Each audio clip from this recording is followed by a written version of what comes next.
चलिए, हर्ष हमारे साथ जुड़ चुके हैं। हर्ष, बताइए कि आज की पहली कंपनी कौन सी है, कहाँ पर ब्रोकर्स की नज़रें इस समय निगाहें लगी हुई हैं? बिल्कुल, तो आज जो स्टॉक्स हैं वो सारे छोटे छोटे हैं। फाइनेंस फ्यूजन की बात हम लोग कर लेते हैं यहाँ पर। तो पहला स्टॉक है यहाँ पर, स्क्रीन पर हम लोग लेकर आते हैं यहाँ पर। तो देखिए आपके सामने फ्यूजन फाइनेंस सीएलएससी की रिपोर्ट आई है, अंडर परफॉर्मेंस की रेटिंग दी है, 155 रुपये का टारगेट दिया है।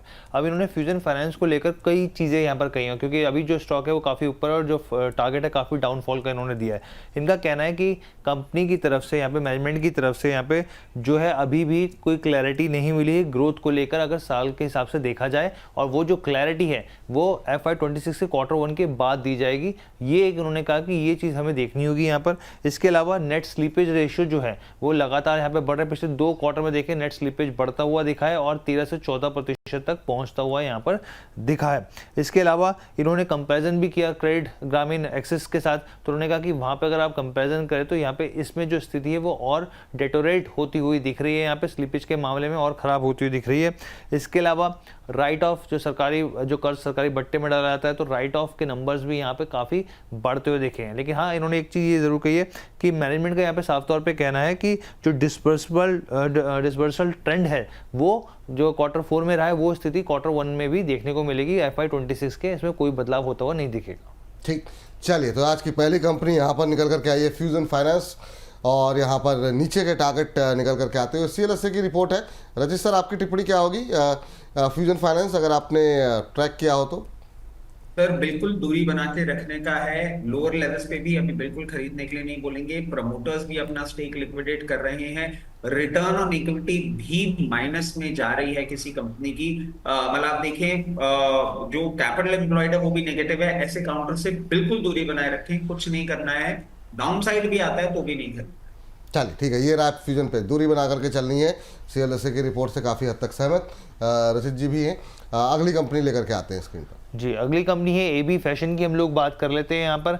और जेफरीज की रिपोर्ट आई है यहाँ पे एबी फैशन के ऊपर। खरीदारी की सलाह दी और 100 रुपये का लक्ष्य दिया है यहाँ पर। अब इन्होंने क्या कहा है, इन्होंने बेसिकली कहा कि Q4 के नंबर जो है वो डिसेंट रहे और कई ऐसे ट्रिगर्स रहे जो यहाँ पे पॉजिटिविटी दिखाते हैं। यहाँ पर इनका सबसे पहले कहना है कि पैंटलून्स के जो यहाँ पे जो इनका पैंटलून्स है उसका जो मार्जिन है वो काफ़ी अच्छे रहे इस सेगमेंट की, अगर हम लोग बात करें। इसके अलावा इनका एक और ब्रांड है टुमारो, उसमें जो लॉसेस हैं वो कॉम्पैक्ट होते दिख रहे हैं, बेहतर होते हुए दिख रहे हैं, कम होते हुए दिख रहे हैं यहाँ पे साफ तौर पे। और इन्होंने कहा है कि आने वाले दिनों में भी, क्वार्टर्स में भी ग्रोथ, एक अच्छी ग्रोथ बनती हुई दिख सकती है। एथनिक की बात कर लें या लाइफस्टाइल से जुड़े जो भी ब्रांड्स हैं इनके, वहाँ पर अगर आप जो पैरामीटर हमने अपने व्यूअर्स को कई बार बताया है यहाँ पे कि यहाँ पर जो सेम स्टोर सेल्स ग्रोथ वाला जो पैरामीटर होता है उसके हिसाब से भी एक अच्छी ग्रोथ बनती हुई दिख रही है। नेट कैश जो है कंपनी के पास ठीक ठाक है और आने वाले दिनों में यहाँ पर एक अच्छी ग्रोथ की उम्मीद जताई जा रही है जेफरीज के जरिए। चलिए, 12 रुपये ऊपर के टारगेट दिए जा रहे हैं। प्रदीप जी, आपकी राय क्या होगी? आदित्य बिरला फैशन इधर काफ़ी चर्चाओं में रहा है, बहुत लोगों की क्वेरीज भी आ रही है, आपकी टिप्पणी क्या रहेगी? सर फंडामेंटली उतना स्ट्रॉन्ग कंपनी अभी है नहीं। लास्ट ईयर का भी आप प्रॉफिट देखिए, ऑलमोस्ट 450 करोड़ के आसपास लॉस पोस्ट किया था कंपनी ने। और यहाँ पर मार्केट कैप भी ज़्यादा नहीं है, 10,000 करोड़ के आसपास ही मार्केट है। तो मुझे लगता है कि रिटर्न ऑन इक्विटी भी देखेंगे वो भी ज़्यादा ठीक ठाक नहीं है। और प्रोमोटर ने भी अपना जो लास्ट क्वार्टर का जो स्टेक है वहाँ पे ऑलमोस्ट 2.6% के आसपास जो अपना होल्डिंग है वो घटा दिया है। सो मुझे लगता है कंपनी का वर्किंग कैपिटल अभी इंक्रीज होने में थोड़ा टाइम लगेगा। और यहाँ पे देखिए बहुत टाइम से 92-95 का एक लेवल है वो क्रॉस नहीं कर पा रहा है। और अभी एक सपोर्ट है 80 के आसपास, 82 के आसपास। तो मुझे लगता है यहाँ पे फ्रेश बाई करना, मतलब पैसा तो आपका नहीं बनेगा अल्टीमेट। और अगर किसी को रहना है तो आप रह सकते हो, लेकिन with A stop loss of 83। अगर कभी भी 83 ब्रेक करता है आपको इस काउंटर पे नहीं रहना है, फ्रेश बाई नहीं करना है। चलिए ठीक, ये राय यहाँ पर निकल करके आ रही है। अपना फ्रेश बाई नहीं करने की सलाह है। जेफरीज कह रहा है खरीदे और प्रदीप जी कह रहे हैं नहीं, अभी फ्रेश बाई मत करिए, इतना आकर्षक भी नहीं लग रहा है। तीसरी कंपनी जरा बात कर लेते हैं जी, बताइए हर्ष। तीसरी सरकारी कंपनी एनटीपीसी ग्रीन की हम लोग बात कर लेते हैं। आईसीआईसी सिक्योरिटीज की रिपोर्ट आई है, खरीदारी की सलाह दी, 123 रुपये का इन्होंने टारगेट दिया है। अब इनका कहना है कि Q4 के जो नतीजे हैं वो ठीक ठाक रहे हैं। दूसरी चीज़ इन्होंने कहा कि अभी कंपनी ने हाल ही में आइनर रिन्यूएबल्स के साथ जॉइंट वेंचर किया है, वो इनको पॉजिटिव ट्रिगर लग रहा है, क्योंकि यहाँ पर जो है कंपनी की अगर आप कैपेसिटी की बात करें तो 4 गीगावाट से बढ़ती हुई यहाँ पे दिखेगी। इसके अलावा अभी हाल ही में कंपनी के पास 1.7 गीगावाट का एक प्रोजेक्ट मिला था, ये भी एक पॉजिटिव ट्रिगर है जिसको रिपोर्ट में मेंशन किया गया है। मार्च 2025 तक यहाँ पर अगर पोर्टफोलियो की बात करें तो करीब 21 गीगावाट की क्षमता यहाँ पर हो गई है और आने वाले दिनों में ये बढ़ती हुई कैपेसिटी और देखने को मिलेगी। साथ ही नए प्रोजेक्ट्स लगातार आ रहे हैं, पाइपलाइन में कई प्रोजेक्ट्स हैं, लेकिन यहाँ पर एग्जीक्यूशन के स्पेस में एक चिंता जताई गई है। साफ तौर पर ट्रांसमिशन की लेकर बात की गई है कि जिसमें देरी देखने को मिली है। जो प्रोजेक्ट्स इनकम्प्लीट रह गए हैं वो FY26 में पूरे होते हुए दिखेंगे यहाँ पर। तो ये तमाम चीज़ें इस रिपोर्ट को लेकर। चलिए, एनटीपीसी ग्रीन एक और ऐसा शेयर जहां पर काफ़ी ज़्यादा रिटेलर्स के क्वेश्चंस हमारे पास आते हैं। सर, क्या सलाह रहेगी आपकी एनटीपीसी ग्रीन को लेकर के? रचित जी, 123 का टारगेट यहां पर दिया जा रहा है ICICI सिक्योरिटीज़ की तरफ से, आप कितने सहमत हैं? सर देखिए, मैं यही चीज बोलूंगा कि 123 का आप जो टारगेट बोल रहे हैं ना, वो सर नेक्स्ट रेजिस्टेंस ही है। मतलब बहुत कंफर्टेबली आपको ये लेवल देखने को मिल सकता है और मैं 123 पे नहीं रुकना चाहूंगा। मैं सजेस्ट करूंगा कि अगर आप इसको मीडियम टर्म टाइम होराइजन के लिए भी लेके चलते हैं, मतलब 2 से 3 क्वार्टर भी अगर आप इसमें इंतजार कर सकते हैं, तो बहुत कंफर्टेबली आपको 145 से 150 का भी लेवल देखने को मिल सकता है। चलिए, ये थोड़ी सी राहत लोगों को मिली होगी कि 145-50 तक आ जाएगा हमारा शेयर 2-3 क्वार्टर के अंदर।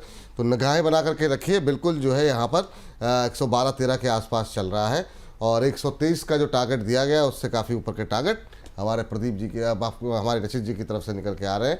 ये रहा यहाँ पर। अगले ये कंपनी के लिए चलते हैं सीधे हर्ष के पास। हर्ष, बताइए जी। आखिरी कंपनी है फिनोलेक्स इंडस्ट्रीज़ की हम लोग बात कर लेते हैं यहाँ पर। और यहाँ पर जो है जेफरीज की रिपोर्ट आई है, खरीदारी की सलाह दी, 275 रुपये के टारगेट दिए गए। अब इनका कहना है कि जो यहाँ पे नतीजे रहे वो उम्मीद से बेहतर रहे। यहाँ पे मार्जिन की स्थिति जो है वो काफ़ी बेहतर देखने को मिली है।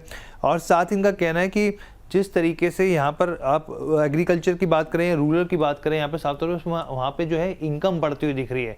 सरकार की तरफ से भी लगातार हाउसिंग में पुश मिल रहा है, वो फ़ायदा मिलता हुआ दिखेगा। और साथ ही एग्रीकल्चर से जुड़ा जो इनका सेगमेंट है वहाँ पे पाइप से जुड़ा हुआ, तो वो उसमें भी एक अच्छी डिमांड जनरेट होती हुई दिख रही है। तो इनको ये लगता है कि यहाँ पर जो स्टॉक है अभी सस्ते वैल्यूएशन पे है। और उनका कहना है कि जो पी है, अगर FY26 के एस्टिमेट्स के हिसाब से देखें तो ये 23x पर ट्रेड कर रहा है। तो इनका ये मानना है कि जो डिस्काउंट है, अगर आप पीयर्स के मुकाबले की बात करें तो ये डिस्काउंट पर ट्रेड कर रहा है। ऐसे में खरीदारी की सलाह दी है और ये जो है 275 के टारगेट दिए गए हैं।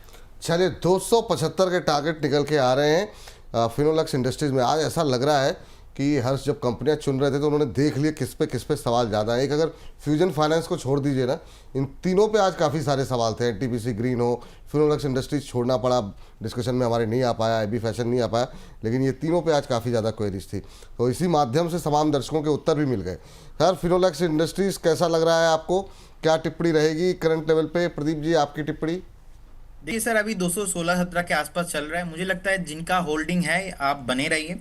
नेक्स्ट जो रेजिस्टेंस है चार्ट में 238 240 के आसपास, तो अगर 240 के आसपास जाता है एक बार, उसके बाद सस्टेन करता है तो फिर से आपको एक बार 260 270 के भाव मिलेंगे। लेकिन अट्रैक्टिव यहाँ पर भी फंडामेंटल उतना मैं कंफर्टेबल नहीं हूँ फंडामेंटल के साथ। लेकिन दो से तीन चीज़ जो अच्छा है कि कंपनी के पास डेट नहीं है, डेट कुछ नहीं है। कंपनी ने लास्ट टाइम डिविडेंड भी बहुत बढ़िया दिया था, ऑलमोस्ट 33% के आसपास, और जितना डेट था वो भी रिड्यूस अभी हो चुका है। सेल्स ज़्यादा अच्छा नहीं आता है फंडामेंटली, तो इसलिए थोड़ा धीरे चलता है कंपनी।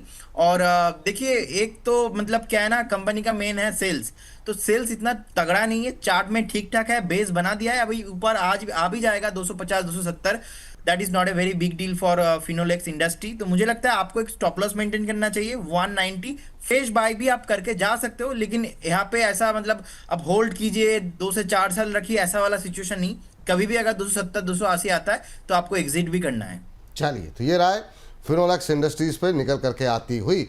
तो सभी शेयरों पे हम लोगों ने बातचीत कर ली, चारों पे। बहुत बहुत शुक्रिया, बहुत बहुत धन्यवाद हर्ष आपका आज की इस चर्चा में जुड़ने के लिए। लेकिन उससे पहले कुछ कह रहे हैं रचित जी, जरा उनसे पहले बात कर लेते हैं। जी रचित जी। सर देखिए, आपके शो को लगता है मार्केट भी सुन रहा है, और शो के स्टार्टिंग में हमने ये बात कही थी कि ये वॉलेटाइल भी है, ये रेंज बाउंड भी है, ये अच्छा भी है, ये गंदा भी है। मार्केट लोअर लेवल से आपके शो के दौरान ही रिकवरी भी दिखाना चालू कर दिया है, करीबन 123 पॉइंट की रिकवरी दिखा के बैठा हुआ है। तो ऐसा लग रहा है कि सिर्फ आपके बालों को ही नहीं, आपके शो को भी लोग देखते हैं।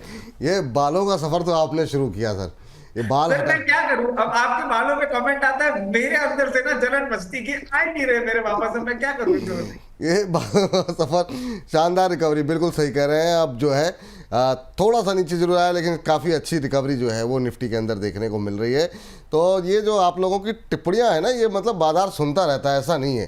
तो ये जो है 24,845 का लेवल अब देखने को मिल रहा है। देखिए कोई बड़ी बात नहीं, क्लोजिंग तक जो है अगर एक बार फिर से हम 25,000 के आसपास तक आते हुए दिखाई दें, निगाहें लगी हुई हैं। फिलहाल के लिए इस सेगमेंट को करते हैं यहीं पर समाप्त।